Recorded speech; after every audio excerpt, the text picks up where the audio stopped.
If you guys are like me and you currently are an iPhone 13 Pro Max user, and by the way, I'm showing you the box instead of the phone because I use the phone to shoot all these videos. So that's why the quality and picture quality of this video are so good. So guys, if you are an iPhone 13 Pro Max user, it's going to be a difficult year to decide whether or not it's worth upgrading or not, because it kind of depends on what's important to you.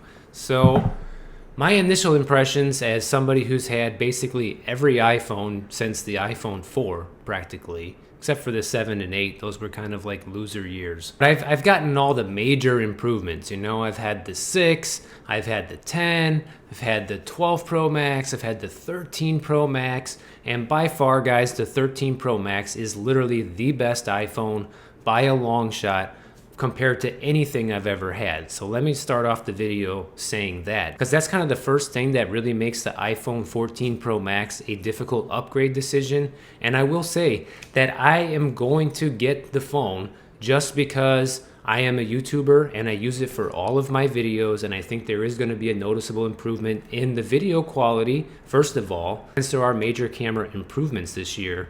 But besides that, I want to be able to compare the 13 Pro Max and the 14 Pro Max for you guys to basically help you decide if it's worth getting or not once, you know, it's available. So the first thing is the 13 Pro Max, guys, was a pretty big improvement over the 12 Pro Max. In fact, I would say that the 12 Pro Max was one of the worst iPhones I've ever had when it came to all the problems I've had with it. If you're curious to know what type of issues I had with that phone, just go back in the history of this channel and look at some of my early videos, and you can see I had some major camera problems with the 12 Pro Max and overheating issues as well. And both of those major problems were fixed when the 13 Pro Max came out, and I have not had any of those same problems since then. But this time around, going from the 13 Pro Max to the 14 Pro Max doesn't really appear to be that much of an improvement like it was from the 12 Pro Max to the 13 Pro Max. Let me explain. First of all, guys, the color selection is kind of a joke. I mean, every year with the Pro phones, they offer, you know, at least one cool new color, and they did this year with purple. I mean, great. That's great if you're Prince, you know. I mean, I'm gonna get the purple one. Why? Just because it's the only new color available, which is kind of lame on Apple's part. I mean, look how cool this color was compared to the purple one that they have out. I mean, we are paying Apple top dollar. We're buying their most expensive iPhone they make, the 14 Pro Max, and they can't give us one additional cool new color because the other three colors are all stale, guys. You know, the silver, the black, the gold, we've had those for many, many years now. So those are very old news, and they're not exciting. And that's the only reason I'm getting the purple. Not because I love it, but because it's new. So that's my first gripe with it. Now, I will say the dynamic island thing does look cool, but at the end of the day, guys, it seems more of a gimmick than something that is really a quality of life upgrade or anything we really need. It's just another one of those things, another one of those tricks that Apple puts into their products to just make you want it, even though it's not really going to improve your day-to-day usage with the phone. I mean, think about the 13 Pro Max you have now, or even if you have any of the iPhones that have a notch. You know, removing that notch and giving you the dynamic island isn't going to be like, wow, oh my God, you know, it's so much better having an iPhone now. No, it's not going to change your life that much. Is it a small little improvement that turns a negative feature of the phone into a positive? Yes, it is. So I definitely give them props for that, but it's not life-changing, guys. Now, me personally, my main reason to upgrade is the new camera and the improved outdoor brightness, because I shoot all of my videos outside for my main channel. I had two major problems in the past. One, I can't see the screen once it starts dimming, and the overheating, and it starts overheating because I live in South Florida and it gets regularly over 100 degrees here every day in the summer.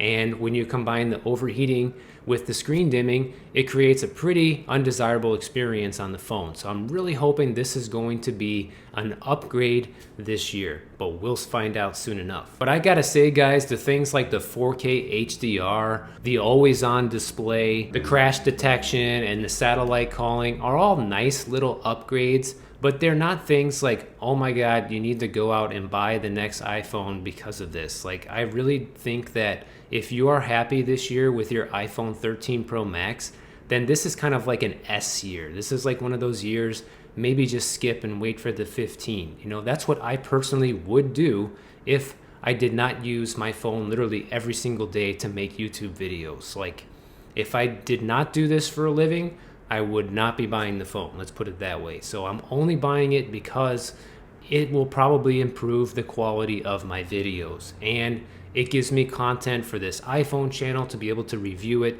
and compare it to the previous model and, you know, make helpful content for you guys. But at the end of the day, I just don't think this phone brings enough quality of life and real improvements to make it worth spending another $1,200, $1,300. Even the battery life, there's basically no improvement, guys. If you look at the comparison on Apple's website, you're getting 29 hours now versus 28. So there's going to be basically no improvement when it comes to that, which is fine because already the 13 Pro Max battery life is so good, guys. I only charge it every other day, and that's with full usage, shooting 4K 60 video, you know, replying to YouTube comments, using it to listen to content for hours at a time, and it will plow through all of those things for 2 days straight without needing a charge. So the battery life on this thing is of championship level. So it's already really good. So it's not like we really needed to see improvements in that category.